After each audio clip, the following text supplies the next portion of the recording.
बिस्मिल्लाहिर्रहमानिर्रहीम।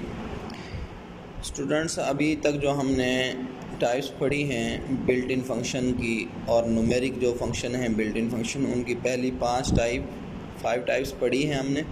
आज हम जो टाइप पढ़ेंगे टैब फंक्शन है और ये नंबर इसका 6 है। पेज नंबर 63 पे ये टाइप दी हुई है। स्क्रीन पे आपको ये नज़र आ रही है। सबसे पहले टैब फंक्शन दिया हुआ है। टैब फंक्शन का काम GW बेसिक के अंदर, ये मैं टिक कर रहा हूँ, ये है GW बेसिक के अंदर टैब फंक्शन का काम। यहाँ पे जो डेफिनेशन लिखी हुई है मैं उसकी भी वजाहत करता हूँ, वैसे भी आप लोगों को समझाता हूँ कि असल किस तरह ये GW बेसिक कंपाइलर पे रन की जाती है या इस्तेमाल किया जाता है।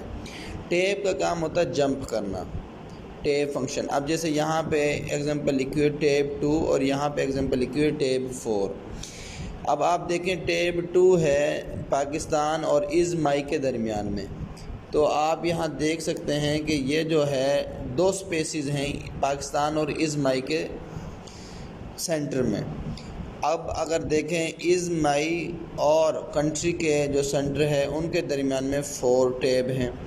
तो आप इस टैब को भी देख सकते हैं और इन स्पेसिस को भी देख सकते हैं। ये इसकी निस्बत पाकिस्तान इज़माई के सेंटर में जो स्पेस है उसका और इज़माई और कंट्री के सेंटर में जो स्पेस है दोनों में फ़र्क है। यानी कि टैब का काम होता है एक जंप करना, इस तरह 1 2 इस तरह जंप करना। पाकिस्तान ये 2 स्पेसिस के बाद इज़माई, और अगर 4 स्पेसिस हैं तो 1 2 3 4 फिर यहाँ कंट्री आएगा। ठीक है बेटा, ये टैब फंक्शन का काम है GW बेसिक में। यानी कि जो स्पेसिस जितनी वो कहे, टैब जितना कहेगा उतनी स्पेसिस क्रिएट हो जाएंगी। अच्छा जी, नेक्स्ट जो हमारे पास यहाँ पे एक लिखा हुआ space x 0 is left most position, the right most position is the. इसमें जो स्पेसिस ली जा सकती हैं वो 0 से लेके 255 तक या 1 से लेके 255 तक ली जा सकती हैं। 0 का वो कहता है is the left most position होती है इस वजह से, और x must be with in the range 1 to 255 हो सकता है ये वाला। नेक्स्ट इसका बेटा आपने सिंटैक्स याद रखना है। टैब x ये दिया हुआ है, आपने ये याद रखना है, डेफिनेशन करनी है, उसकी एग्जांपल करनी है और ये सिंटैक्स याद करना है।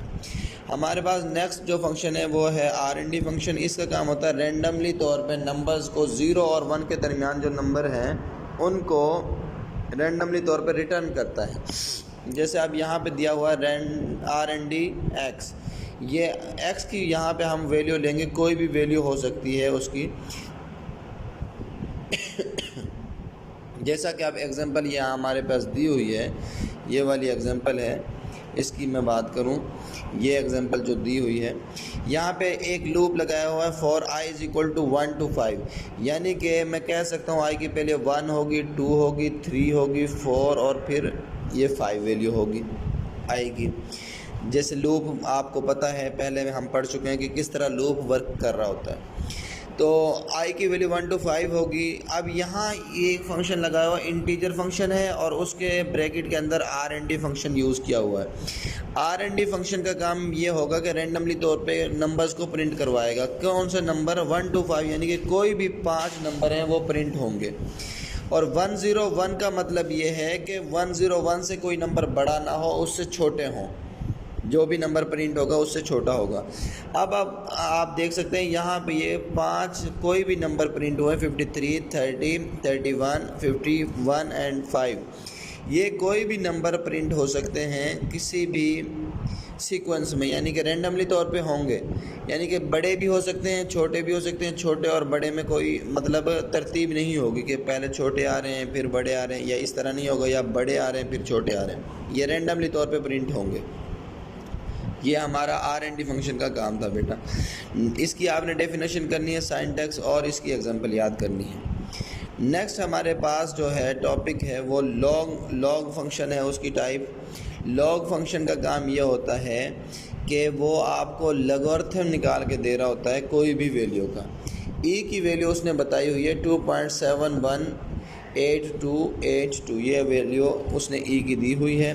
log x उसका फॉर्मेट है, प्रिंट जब log 10 करता है, मैथमेटिक्स में इसकी वैल्यू और होती है, लेकिन यहाँ GWBC के हिसाब से बात हो रही है जो कि इसकी वैल्यू स्टोर की गई है कंपाइलर GWBC के अंदर। तो ये वैल्यू दी हुई है 2.302585, ये वाली वैल्यू आती है प्रिंट log 10 करने के बाद। ये GWBC कंपाइलर जानता है इस वैल्यू को, हम नहीं जानते, लेकिन वो log कोई भी वैल्यू होगी उसका लॉगरिथम यानी कि लॉगरिथम टेबल में जो वैल्यू बनती है GWBC कंपाइलर के, वो वैल्यू प्रिंट करवा देगा।